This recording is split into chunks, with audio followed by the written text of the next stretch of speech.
The Peace Pilgrim, Mildred Lisette Norman. Chapter 1. The Peace Pilgrim, Steps Toward Inner Peace. Peace Pilgrim Info.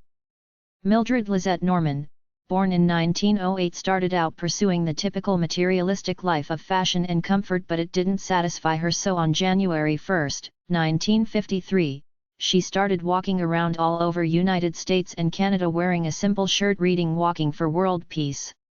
She surpassed 25,000 miles in 1963. After that she stopped counting the miles. She kept walking until she was killed in a car accident in 1981. Her book is public domain, so I added it as a chapter in this book. There are a number of videos of her giving talks and interviews on YouTube. peacepilgrim.org, facebook.com/friends of Peace Pilgrim, youtube.com, free Peace Pilgrim videos. Peace Pilgrim was born Mildred Lisette Norman July 18, 1908 in Egg Harbor City, New Jersey. She lived a normal life until January 1, 1953, when she started walking around United States for peace as Peace Pilgrim. Before then, she had hiked the Appalachian Trail. She died July 7, 1981 in Knox, in a car accident. She was a passenger in a car at the time, not walking. She stopped counting miles after 25,000 in 1963, so she walked a lot of miles. There are at least a dozen videos of her talking on YouTube. She was a feisty champion of life. The YouTube videos are pretty good. I think they should show them in all schools. Steps Toward Inner Peace. The following is the text from a public domain booklet called Steps Toward Inner Peace by Peace Pilgrim. Index to Steps Toward Inner Peace. Steps Toward Inner Peace, from a KPFK radio talk, Los Angeles, 1964. Summary. 4 preparations. 4 purifications. 4 relinquishments. Thoughts. From my correspondence. Peace Pilgrim's Progress, excerpts from the newsletters. In my early life I made 2 very important discoveries. In the first place I discovered that making money was easy. And in the second place I discovered that making money and spending it foolishly was completely meaningless. I knew that this was not what I was here for, but at that time, this was many years ago, I didn't know exactly what I was here for. It was out of a very deep seeking for a meaningful way of life, and after having walked all one night through the woods, that I came to what I now know to be a very important psychological hump. I felt a complete willingness, without any reservations, to give my life, to dedicate my life to service. I tell you, it is a point of no return. After that, you can never go back to completely self-centered living. And so I went into the second phase of my life. I began to live to give what I could, instead of get what I could, and I entered a new and wonderful world. My life began to become meaningful. I attained the great blessing of good health. I haven't had a cold or headache since. Most illness is psychologically induced.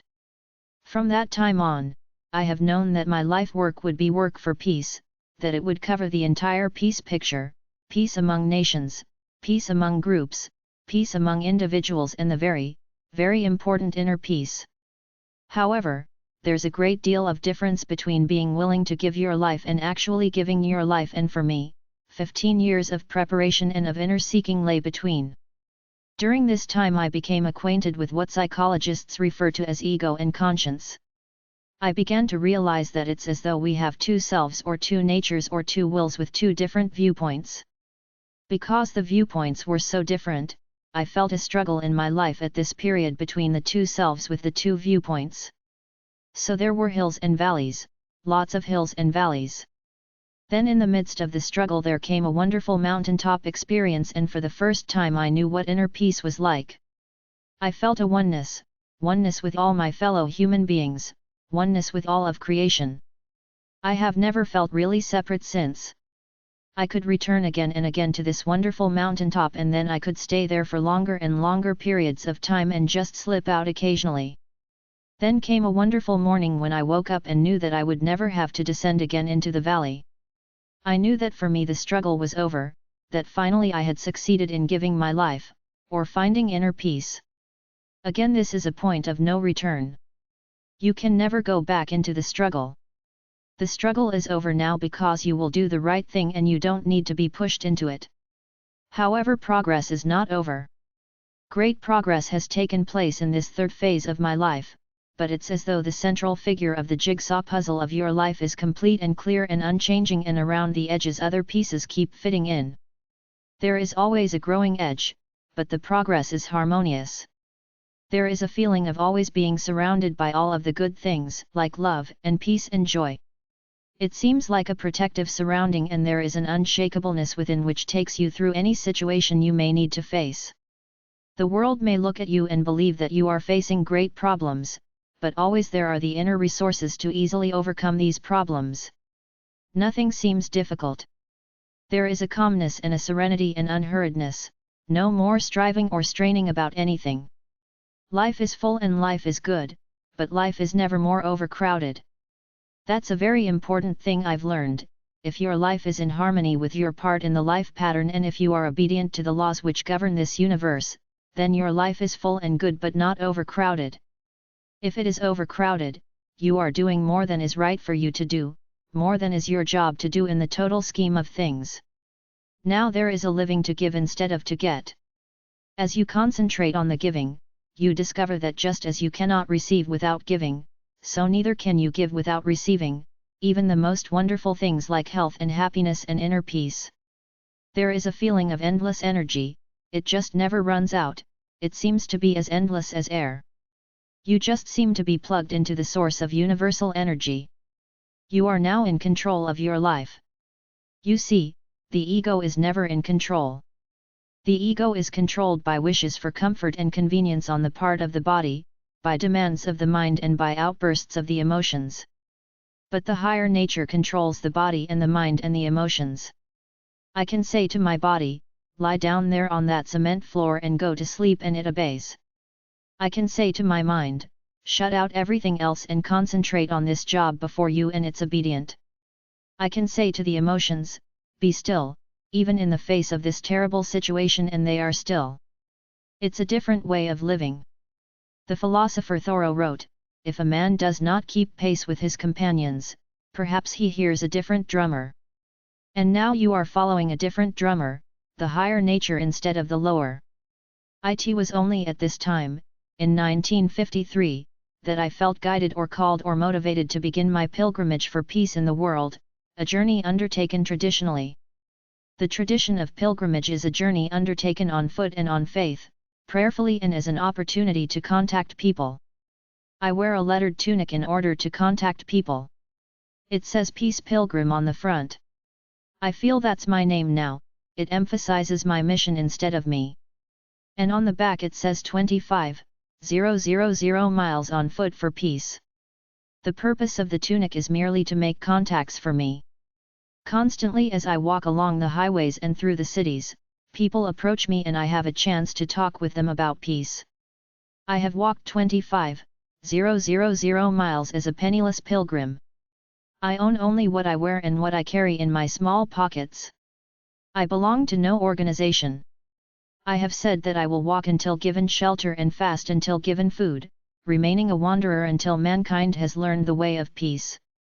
And I can truthfully tell you that without ever asking for anything, I have been supplied with everything needed for my journey, which shows you how good people really are. With me I carry always my peace message. This is the way of peace, overcome evil with good, falsehood with truth, and hatred with love. There is nothing new about this message, except the practice of it. And the practice of it is required not only in the international situation but also in the personal situation. I believe that the situation in the world is a reflection of our own immaturity. If we were mature, harmonious people, war would be no problem whatever, it would be impossible. All of us can work for peace. We can work right where we are, right within ourselves, because the more peace we have within our own lives, the more we can reflect into the outer situation. In face, I believe that the wish to survive will push us into some kind of uneasy world peace, which will then need to be supported by a great inner awakening if it is to endure. I believe we entered a new age when we discovered nuclear energy, and that this new age calls for a new renaissance to lift us to a higher level of understanding so that we will be able to cope with the problems of this new age. So, primarily my subject is peace within ourselves as a step toward peace in our world. Now, when I talk about the steps toward inner peace, I talk about them in a framework, but there's nothing arbitrary about the number of steps. They can be expanded, they can be contracted. This is just a way of talking about the subject, but this is important. The steps toward inner peace are not taken in any certain order. The first step for one may be the last step for another. So, just take whatever steps seem easiest for you, and as you take a few steps, it will become easier for you to take a few more. In this area we really can share. None of you may feel guided to walk a pilgrimage, and I'm not trying to inspire you to walk a pilgrimage, but in the field of finding harmony in our own lives, we can share. And I suspect that when you hear me give some of the steps toward inner peace, you will recognize them as steps that you also have taken. In the first place, I would like to mention some preparations that were required of me. The first preparation is a right attitude toward life. This means, stop being an escapist. Stop being a surface liver who stays right in the froth of the surface. There are millions of these people and they never find anything really worthwhile. Be willing to face life squarely and get down beneath the surface of life where the verities and realities are to be found. That's what we are doing here now. There's the whole matter of having a meaningful attitude for the problems that life may set before you. If only you could see the whole picture, if only you knew the whole story, you would realize that no problem ever comes to you that does not have a purpose in your life, that cannot contribute to your inner growth. When you perceive this, you will recognize problems as opportunities in disguise. If you did not face problems, you would just drift through life and you would not gain inner growth. It is through solving problems in accordance with the highest light that we have that inner growth is attained. Now, collective problems must be solved by us collectively, and no one finds inner peace who avoids doing his or her share in the solving of collective problems, like world disarmament and world peace. So let us always think about these problems together, talk about them together, and collectively work toward their solutions. The second preparation has to do with bringing our lives into harmony with the laws that govern this universe. Created are not only the worlds and the beings but also the laws which govern them. Applying both in the physical realm and in the psychological realm, these laws govern human conduct. Insofar as we are able to understand and bring our lives into harmony with these laws, our lives will be in harmony. Insofar as we disobey these laws, we create difficulties for ourselves by our disobedience. We are our own worst enemies. If we are out of harmony through ignorance, we suffer somewhat, but if we know better and are still out of harmony, then we suffer a great deal. I recognize that these laws are well known and well believed, and therefore they just needed to be well lived. So I got busy on a very interesting project. This was to live all the good things I believed in. I did not confuse myself by trying to take them all at once, but rather, if I was doing something that I knew I should not be doing, I stopped doing it and I always made a quick relinquishment. You see, that's the easy way. Tapering off is long and hard. And if I was not doing something that I knew I should be doing, I got busy on that. It took the living quite a while to catch up with the believing, but of course it can, and now if I believe something, I live it. Otherwise it would be perfectly meaningless. As I lived according to the highest light that I had, I discovered that other light was given and that I opened myself to receiving more light as I lived the light I had. These laws are the same for all of us, and these are the things that we can study and talk about together. But there is also a third preparation that has to do with something which is unique for every human life, because every one of us has a special place in the life pattern. If you do not yet know clearly where you fit, I suggest that you try seeking it in receptive silence. I used to walk amid the beauties of nature, just receptive and silent, and wonderful insights would come to me. You begin to do your part in the life pattern by doing all the good things you feel motivated toward, even though they are just little good things at first. You give these priority in your life over all the superficial things that customarily clutter human lives. There are those who know and do not do. This is very sad. I remember one day as I walked along the highway a very nice car stopped and the man said to me, "How wonderful that you are following your calling." I replied, "I certainly think that everyone should be doing what feels right to do." He then began telling me what he felt motivated toward, and it was a good thing that needed doing. I got quite enthusiastic about it and took for granted that he was doing it. I said, "That's wonderful. How are you getting on with it?" And he answered, "Oh, I'm not doing it. That kind of work doesn't pay anything." And I shall never forget how desperately unhappy that man was. But you see, in this materialistic age we have such a false criterion by which to measure success. We measure it in terms of dollars, in terms of material things. But happiness and inner peace do not lie in that direction. If you know but do not do, you are a very unhappy person indeed. There is also a fourth preparation, and it is the simplification of life to bring inner and outer well-being, psychological and material well-being, into harmony in your life. This was made very easy for me. Just after I dedicated my life to service, I felt that I could no longer accept more than I needed while others in the world have less than they need. This moved me to bring my life down to need level. I thought it would be difficult. I thought it would entail a great many hardships, but I was quite wrong. Now that I own only what I wear and what I carry in my pockets, I don't feel deprived of anything. For me, what I want and what I need are exactly the same, and you couldn't give me anything I don't need. I discovered this great truth: unnecessary possessions are just unnecessary burdens. Now I don't mean that all our needs are the same. Yours may be much greater than mine. For instance, if you have a family, you would need the stability of a family center for your children. But I do mean that anything beyond need, and need sometimes includes things beyond the physical needs, too, anything beyond need tends to become burdensome. There is a great freedom in simplicity of living, and after I began to feel this, I found a harmony in my life between inner and outer well-being. Now there's a great deal to be said about such harmony, not only for an individual life but also for the life of a society. It's because as a world we have gotten ourselves so far out of harmony, so way off on the material side, that when we discover something like nuclear energy, we are still capable of putting it into a bomb and using it to kill people. This is because our inner well-being lags behind our outer well-being. The valid research for the future is on the inner side, on the psychological side, so that we will be able to bring these two into balance, so we will know how to use well the outer well-being we already have. Then I discovered that there were some purifications required of me. The first one is such a simple thing: it is purification of the body. This has to do with your physical living habits. Do you eat sensibly, eating to live? I actually know people who live to eat. And do you know when to stop eating? That is a very important thing to know. Do you have sensible sleeping habits? I try to get to bed early and have plenty of hours of sleep. Do you get plenty of fresh air, sunshine, exercise, and contact with nature?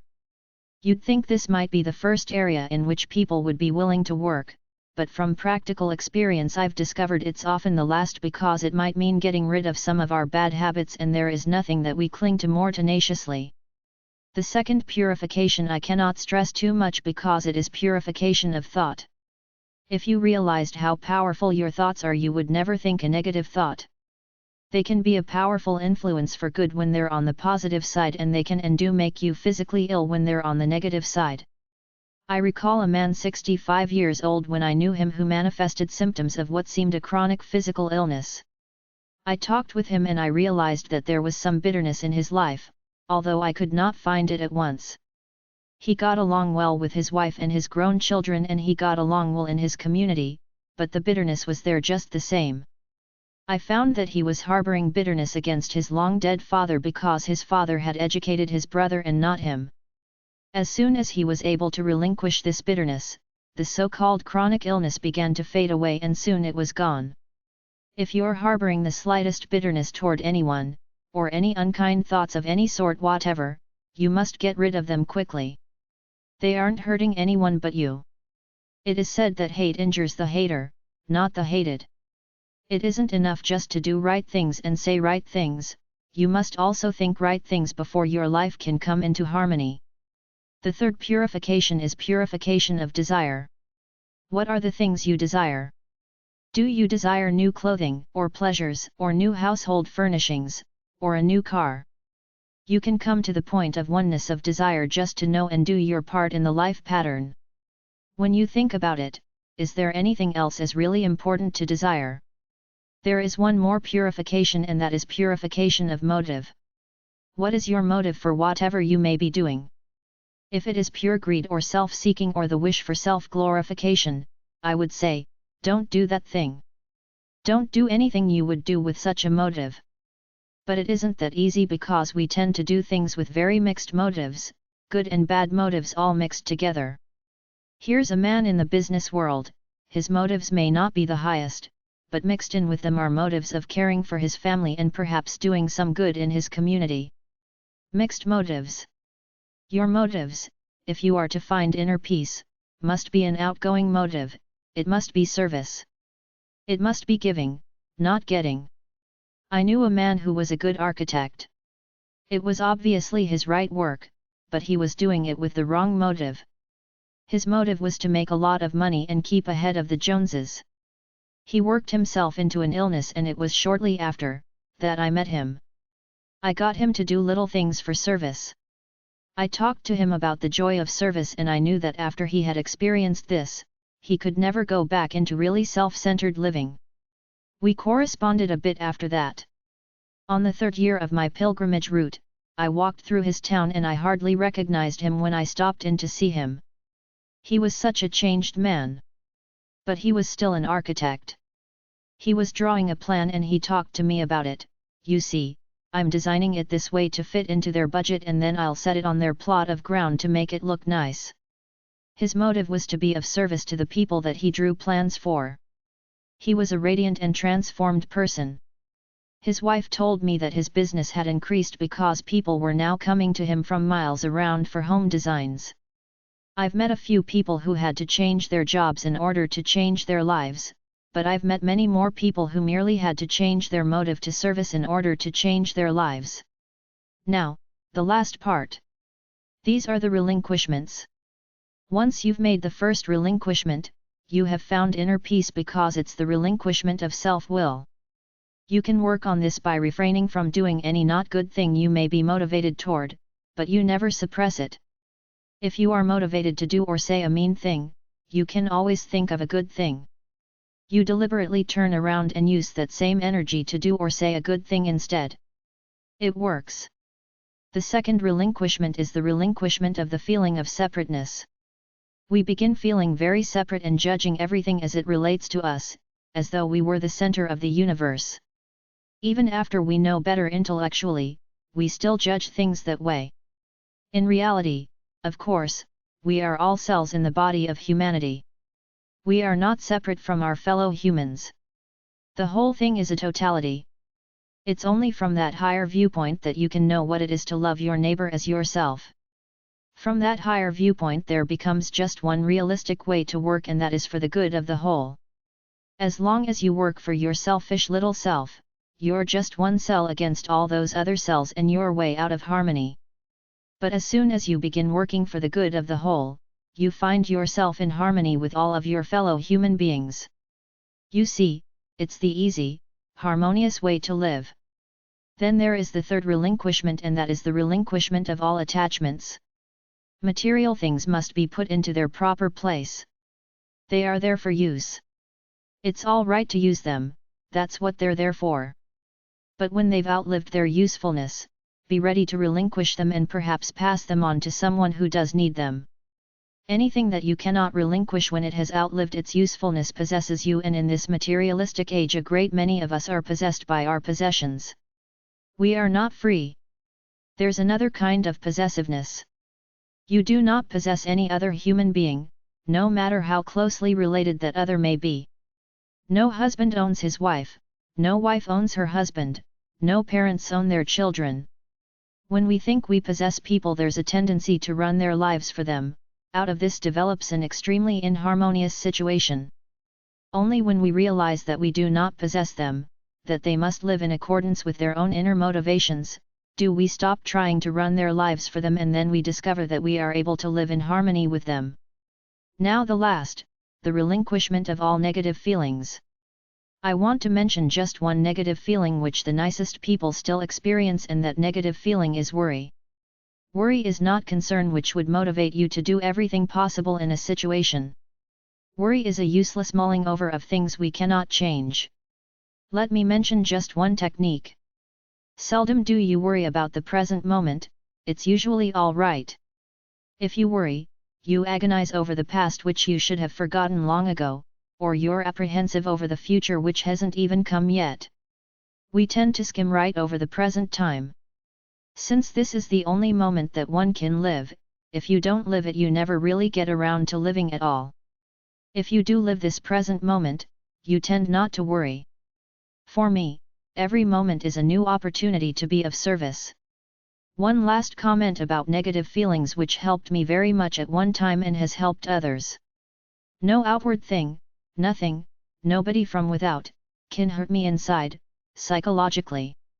I recognized that I could only be hurt psychologically by my own wrong actions, which I have control over, by my own wrong reactions, they are tricky but I have control over them, too, or by my own inaction in some situations, like the present world situation, that needs actions from me. When I recognized all this, how free I felt! And I just stopped hurting myself. Now someone could do the meanest thing to me and I would feel deep compassion for this out of harmony person, this psychologically sick person who is capable of doing mean things. I certainly would not hurt myself by a wrong reaction of bitterness or anger. You have complete control over whether or not you will be hurt psychologically, and any time you want to, you can stop hurting yourself. These are the steps toward inner peace that I wanted to share with you. There's nothing new about this. This is universal truth. I merely talked about these things in my own everyday words in terms of my own personal experience with them. The laws which govern this universe work for good as soon as we obey them, and anything contrary to these laws doesn't last long. It contains within itself the seeds of its own destruction. The good in every human life always makes it possible for us to obey these laws. We do have free will about all this, and therefore how soon we obey and thereby find harmony, both within ourselves and within our world, is up to us. From a KPFK Radio Talk, Los Angeles. Peace Pilgrim 4 Preparations. 1. Assume right attitude toward life. Stop being an escapist or a surface liver, as these attitudes can only cause inharmony in your life. Face life squarely and get down below the froth on its surface to discover its verities and realities. Solve the problems that life sets before you, and you will find that solving them contributes to your inner growth. Helping to solve collective problems contributes also to your growth, and these problems should never be avoided. 2. Live good beliefs. The laws governing human conduct apply as rigidly as the law of gravity. Obedience to these laws pushes us toward harmony, disobedience pushes us toward inharmony. Since many of these laws are already common belief, you can begin by putting into practice all the good things you believe. No life can be in harmony unless belief and practice are in harmony. 3. Find your place in the life pattern. You have a part in the scheme of things. What that part is you can know only from within yourself. You can seek it in receptive silence. You can begin to live in accordance with it by doing all the good things you are motivated toward and giving these things priority in your life over all the superficial things that customarily occupy human lives. 4. Simplify life to bring inner and outer well-being into harmony. Unnecessary possessions are unnecessary burdens. Many lives are cluttered not only with unnecessary possessions but also with meaningless activities. Cluttered lives are out of harmony lives and require simplification. Wants and needs can become the same in a human life, and, when this is accomplished, there will be a sense of harmony between inner and outer well-being. Such harmony is needful not only in the individual life but in the collective life too. 4. Purifications. 1. Purification of the bodily temple. Are you free from all bad habits? In your diet, do you stress the vital foods, the fruits, whole grains, vegetables, and nuts? Do you get to bed early and get enough sleep? Do you get plenty of fresh air, sunshine, exercise, and contact with nature? If you can answer yes to all of these questions, you have gone a long way toward purification of the bodily temple. 2. Purification of the thoughts. It is not enough to do right things and say right things. You must also think right things. Positive thoughts can be powerful influences for good. Negative thoughts can make you physically ill. Be sure there is no unpeaceful situation between yourself and any other human being, for only when you have ceased to harbor unkind thoughts can you attain inner harmony. 3. Purification of the desires. Since you are here to get yourself into harmony with the laws that govern human conduct and with your part in the scheme of things, your desires should be focused in this direction. 4. Purification of motives. Obviously your motive should never be greed or self-seeking, or the wish for self-glorification. You shouldn't even have the selfish motive of attaining inner peace for yourself. To be of service to your fellow humans must be your motive before your life can come into harmony.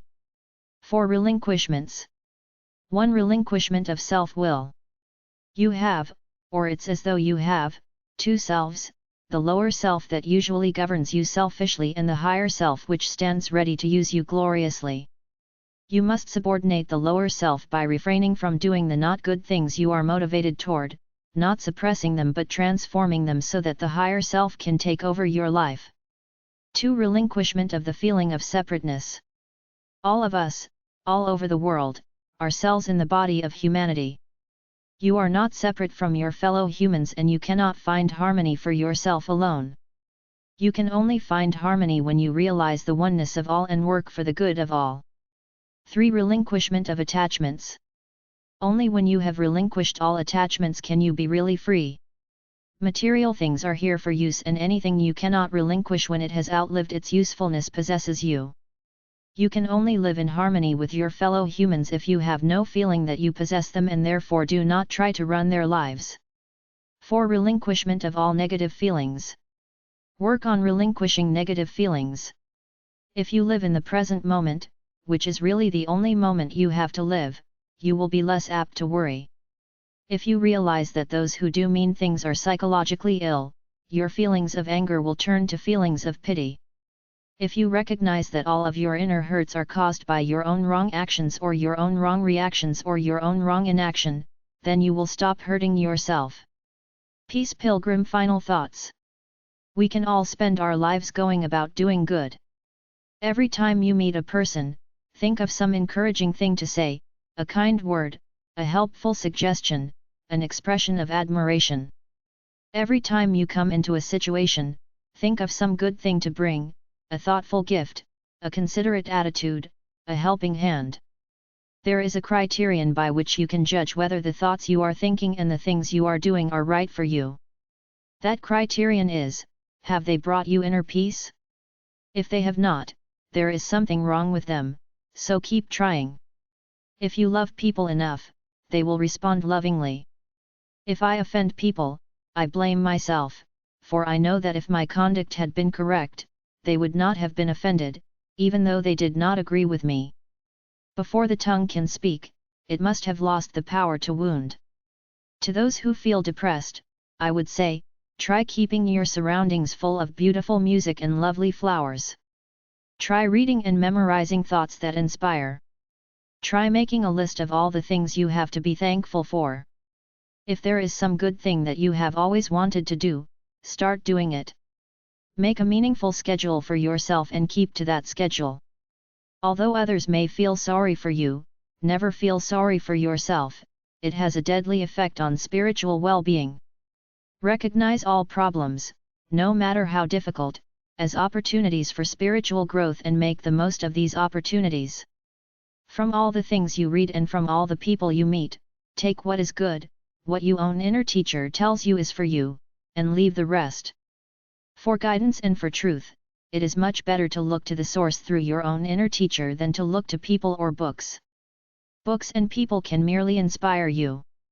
Unless they awaken something within you, nothing worthwhile has been accomplished. No one is truly free who is still attached to material things, or to places, or to people. We must be able to use things when we need them and then relinquish them without regret when they have outlived their usefulness. We must be able to appreciate and enjoy the places where we tarry and yet pass on without anguish when we are called elsewhere. We must be able to live in loving association with people without feeling that we possess them and must run their lives. Anything that you strive to hold captive will hold you captive, and if you desire freedom you must give freedom. The spiritual life is the real life, all else is illusion and deception. Only those who are attached to God alone are truly free. Only those who live up to the highest light they have find their lives in harmony. Those who act on their highest motivations become a power for good.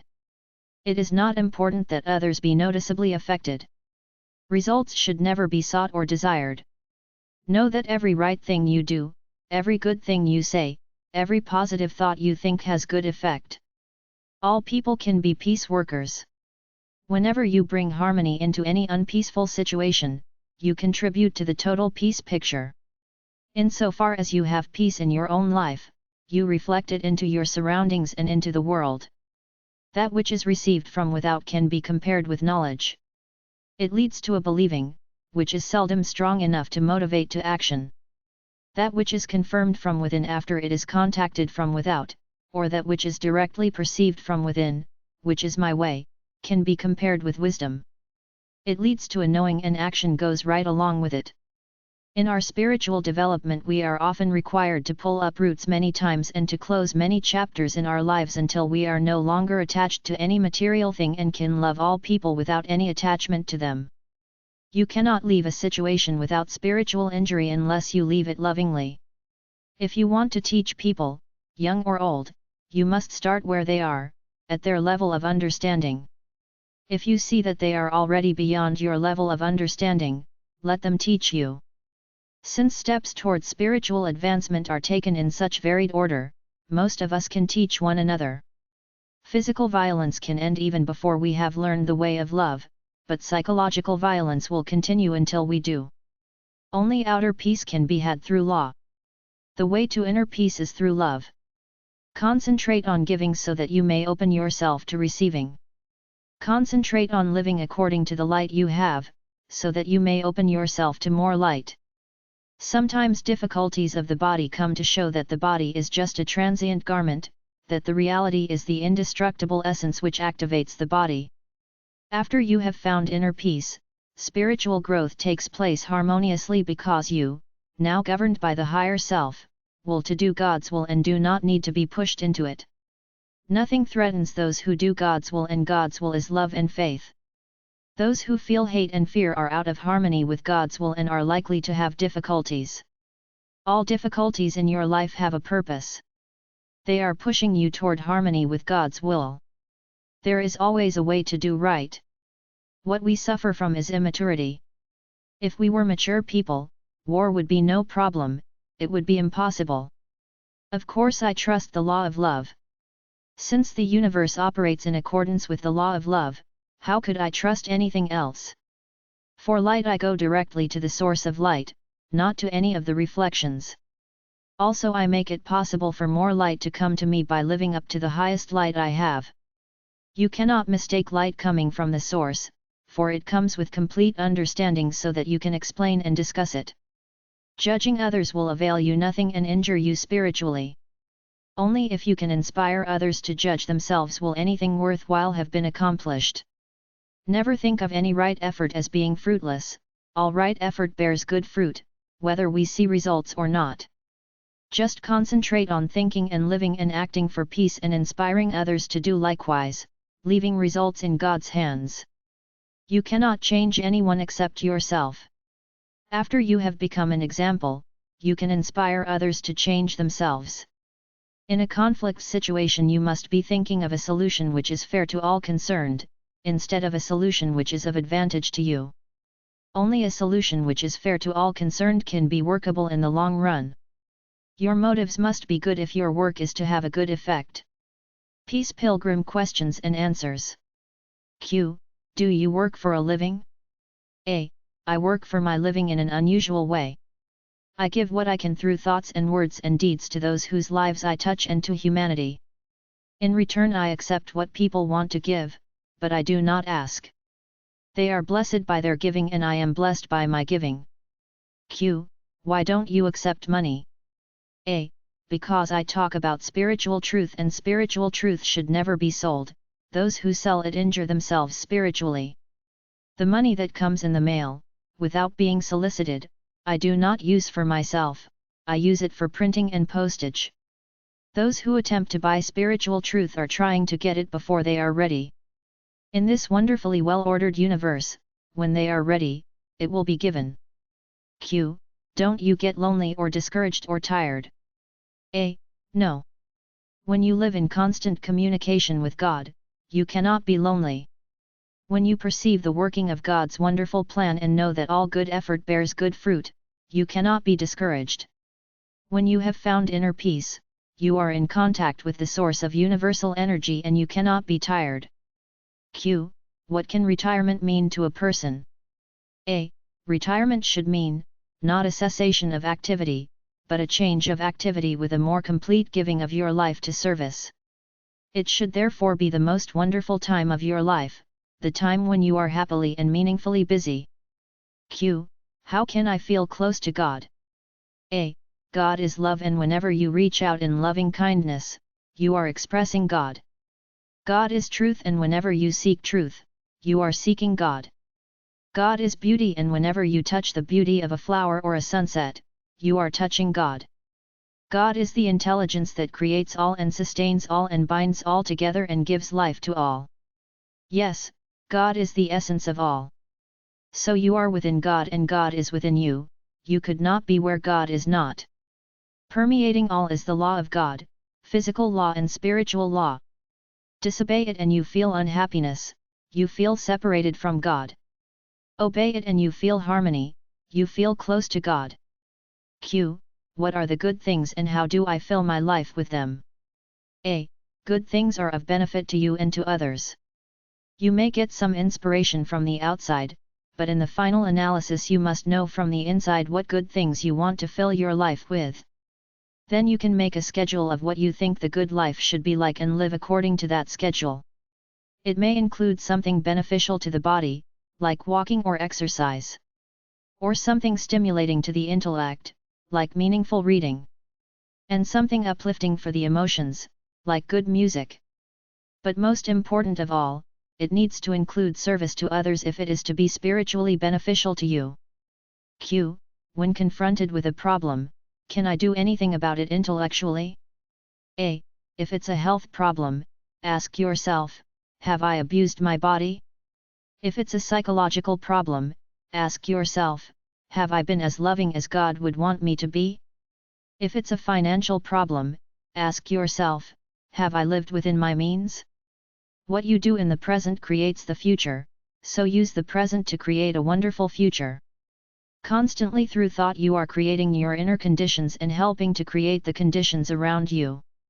So keep your thoughts on the positive side, think about the best that could happen, think about the good things you want to happen, think about God. Q. How can I begin to really live life? A. I began to really live life when I began to look at every situation and think about how I could be of service in that situation. I learned that I should not be pushy about helping, but just willing. Often I could give a helping hand, or perhaps a loving smile or a word of cheer. I learned it is through giving that we receive the worthwhile things of life. Q. How does an ordinary housewife and mother find what you seem to possess? A. One who is in the family pattern, as most people are, finds inner peace in the same way that I found it. Obey God's laws, which are the same for all of us, not only the physical laws, but also the spiritual laws which govern human conduct. You might start by living all the good things you believe, as I did. Find and fit into your special place in the divine plan, which is unique for every human soul. You might try seeking in receptive silence, as I did. Being in the family pattern is not a block to spiritual growth and in some ways it is an advantage. We grow through problem solving and being in the family pattern provides plenty of problems to grow on. When we enter the family pattern, we have our first outgoingness from self-centeredness to family-centeredness. Pure love is a willingness to give without a thought of receiving anything in return, and the family pattern provides the first experience of pure love, a mother's and father's love for their baby. Q. Will there always be pain in one's becoming more beautiful? A. There will be pain in your spiritual growth until you will to do God's will and no longer need to be pushed into it. When you are out of harmony with God's will, problems come. Their purpose is to push you into harmony. If you would willingly do God's will, you could avoid the problems. Q. Will I ever come into a state of feeling at rest, with no more need to become? A. When you have found inner peace, you have no more feeling of the need to become, you are content to be, which includes following your divine guidance. However, you keep on growing, but harmoniously. Q. What is a truly religious person? A. I would say that a truly religious person has religious attitudes, a loving attitude toward fellow human beings, an obedient attitude toward God, toward God's laws and God's guidance, and a religious attitude toward self, knowing that you are more than the self-centered nature, more than the body, and life is more than the earth life. Q. What overcomes fear? A. I would say that religious attitudes overcome fear. If you have a loving attitude toward your fellow human beings, you will not fear them. Perfect love casteth out fear. An obedient attitude toward God will bring you into constant awareness of God's presence, and then fear is gone. When you know that you are only wearing the body, which can be destroyed, that you are the reality which activates the body and cannot be destroyed, how can you be afraid? Peace Pilgrim's excerpts from the newsletters. 4 letters. One day as I was answering my mail, a woman said to me, "What can people do for peace?" I replied, "Let's see what these letters say." The first one said, "I'm a farm housewife. Since talking with you, I've realized I should be doing something for peace, especially since I'm raising 4 sons. Now I am writing 1 letter every day to someone in our government or in the United Nations who has done something for peace, commending them to give them moral support." The next one said, "World peace seemed a bit too big for me, but since talking with you, I have joined the Human Relations Council in my town and I'm working on peace among groups." The third one said, "Since talking with you, I have resolved an unpeaceful situation between myself and my sister-in-law." The last one said, "Since talking with you, I have cut out smoking." When you do something for world peace, peace among groups, peace among individuals, or your own inner peace, you improve the total peace picture. Whenever you bring harmony into any unpeaceful situation, you contribute to the cause of peace. The most valuable things. After a wonderful sojourn in the wilderness, I walked again alone the streets of a city which was my home a while. It is 1:00 p.m. Hundreds of neatly dressed human beings with pale or painted faces are hurrying in rather orderly lines to and from their places of employment. I, in my faded shirt and well-worn slacks, walk among them. The rubber soles of my soft canvas shoes move noiselessly along beside the clatter of trim, tight shoes with high heels. In the poorer sections I am tolerated. In the wealthier sections some glances seem a bit startled and some are disdainful. On both sides of us as we walk are displayed the things which we can buy if we are willing to stay in the orderly lines, day after day, year after year. Some of the things are more or less useful, many are utter trash, some have a claim to beauty, many are garishly ugly. Thousands of things are displayed, and yet the most valuable things are missing. Freedom is not displayed, nor health, nor happiness, nor peace of mind. To obtain these, my friends, you too may need to escape from the orderly lines and risk being looked upon disdainfully. Negative vs. Positive. I have chosen the positive approach. Instead of stressing the bad things which I am against, I stress the good things which I am for. Those who choose the negative approach dwell on what is wrong, resorting to judgment and criticism and sometimes even to name-calling. Naturally, the negative approach has a detrimental effect on the person who uses it, while the positive approach has a good effect. When evil is attacked, it mobilizes, although it may have been weak and unorganized before, and therefore the attack gives it validity and strength. When there is no attack but instead good influences are brought to bear upon the situation, not only does the evil tend to fade away, but the evildoer tends to be transformed. The positive approach inspires, the negative approach makes angry. When you make people angry, they act in accordance with their baser instincts, often violently and irrationally. When you inspire people, they act in accordance with their higher instincts, sensibly and rationally.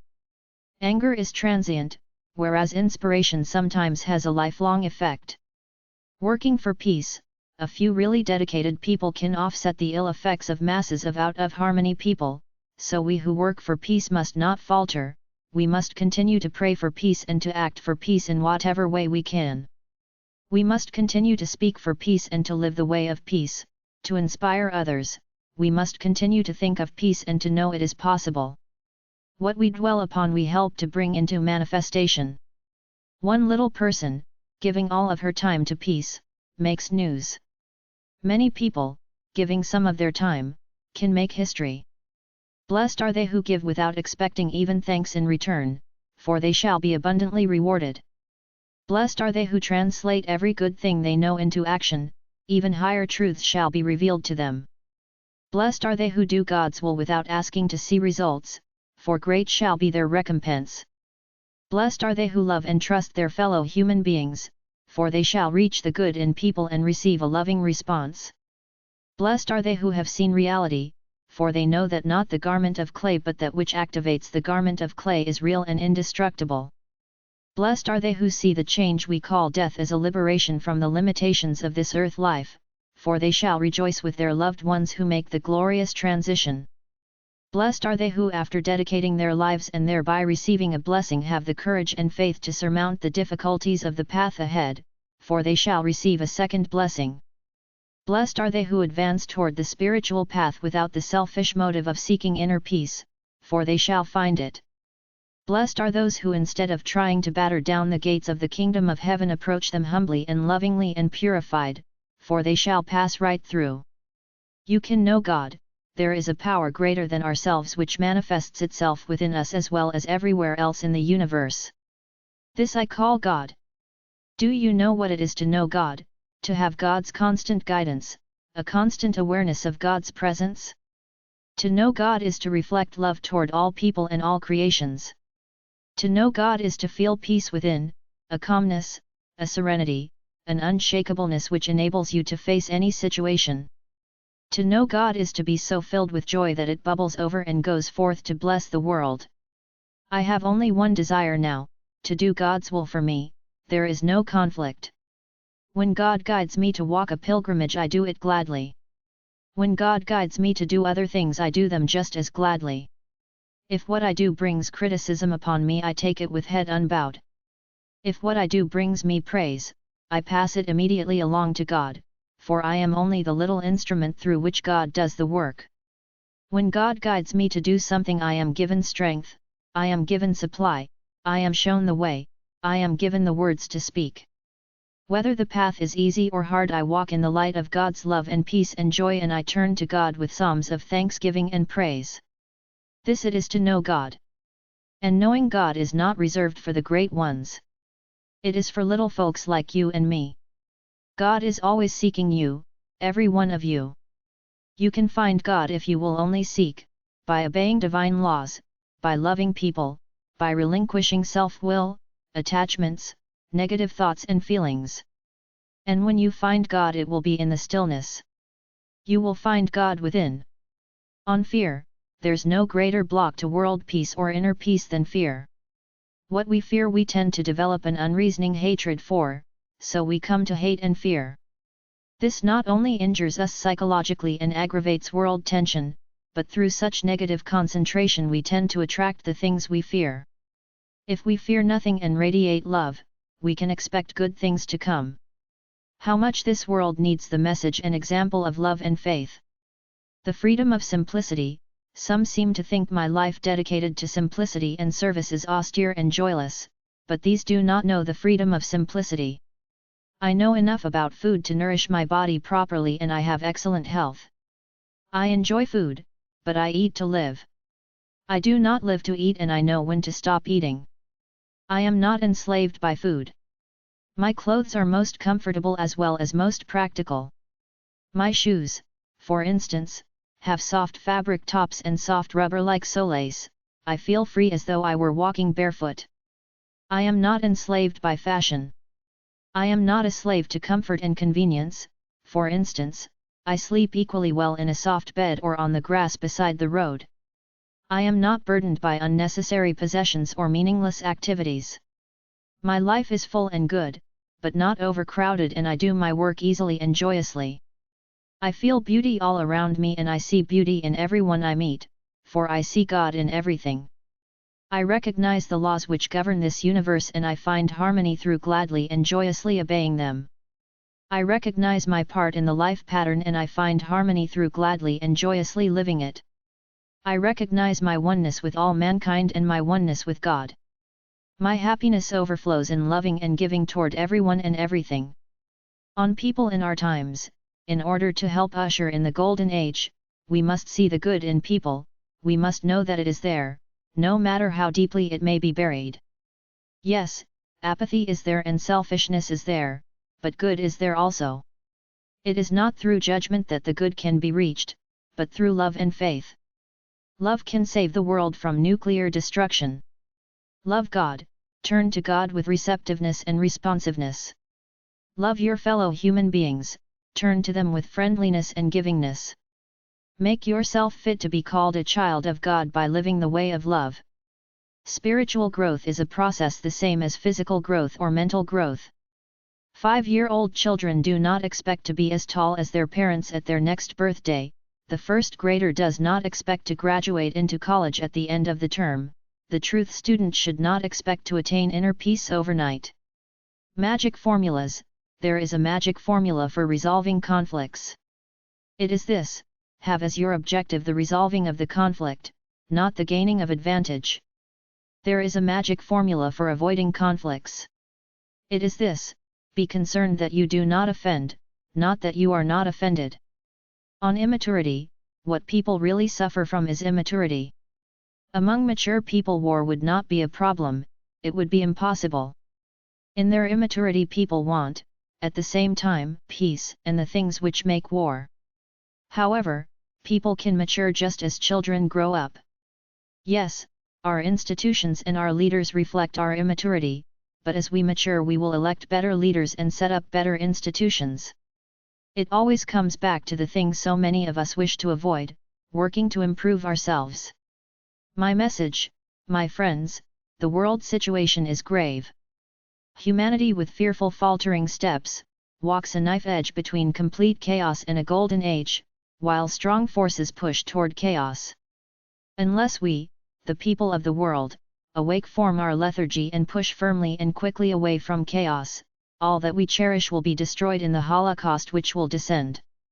This is the way of peace: overcome evil with good, falsehood with truth, and hatred with love. The Golden Rule would do as well. Please don't say lightly that these are just religious concepts and not practical. These are laws governing human conduct, which apply as rigidly as the law of gravity. When we disregard these laws in any walk of life, chaos results. Through obedience to these laws, this frightened, war-weary world of ours could enter into a period of peace and richness beyond our fondest dreams. Grassroots peace activity. You can start a community peace fellowship with a peace prayer group for seeking the way of peace. In some places my literature has been used since it deals with peace from a spiritual standpoint. Read a paragraph, dwell upon it in receptive silence, then talk about it. Anyone who can understand and feel the spiritual truths contained therein is spiritually ready to work for peace. Then would come a peace study group. We need to get a clear picture of what the present world situation is like and what will be needed to convert it into a peaceful world situation. Certainly all present wars must cease. Obviously, we need to find a way to lay down our arms together. We need to set up mechanisms to avoid physical violence in a world where psychological violence still exists. All nations need to give up one right to the United Nations, the right to make war. We people of the world need to learn to put the welfare of the whole human family above the welfare of any group. Starvation and suffering need to be alleviated, as do fear and hatred. There are some national problems in connection with peace. Work needs to be done on peace among groups. Our number one national problem is the adjustment of our economy to a peacetime situation. We need a peace department in our national government to do extensive research on peaceful ways of resolving conflicts. Then we can ask other countries to create similar departments. After world problems and steps toward their solutions become pretty clear to you, you are ready to become a peace action group. You can become a peace action group gradually, acting upon any problem that you have learned to understand. Peace action should always take the form of living the way of peace. It can also take the form of letter writing, to commend those who have done something good for peace, to members of Congress about peace legislation, to editors on peace subjects, to friends on what you have learned about peace. It can take the form of public meetings on peace subjects, speakers on peace subjects, distributing peace literature, talking to people about peace, a peace week, a peace fair, a peace walk, or a peace float. It can take the form of voting for those who are committed to the way of peace. Grassroots peace work is vitally important. In this crisis period, there should be a community peace fellowship in every town. Such a group can begin with a handful of concerned people. It can begin with you.